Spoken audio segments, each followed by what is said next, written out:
महाराज ने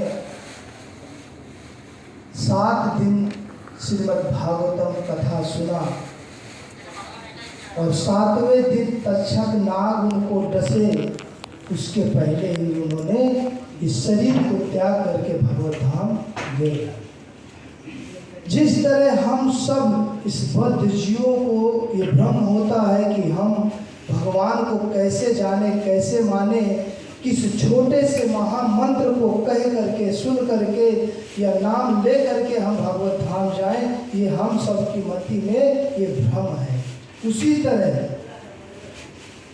ब्रह्मा जी को भी ये भ्रम हुआ कि 7 दिन सिर्फ भागवतम सुनने मात्र से कैसे परीक्षित महाराज भगवत धाम गए।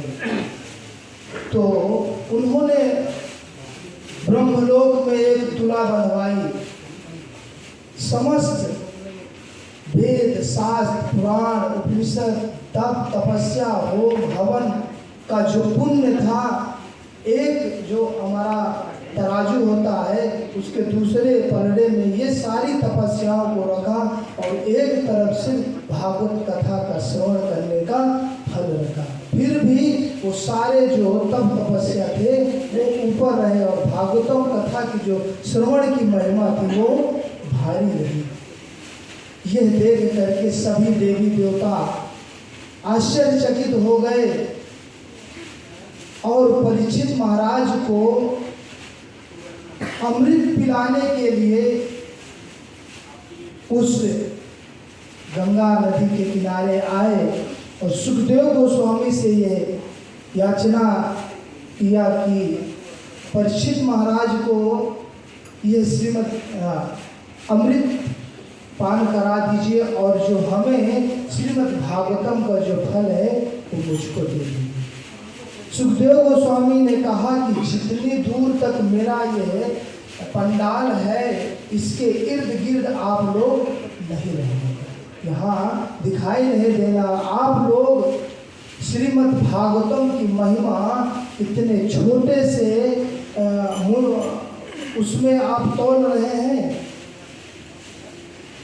तो कहने का तात्पर्य ये है कि भागवतम भगवद गीता की महिमा इतनी है कि हम इस छोटे से मुख से उसका वर्णन नहीं कर सकते।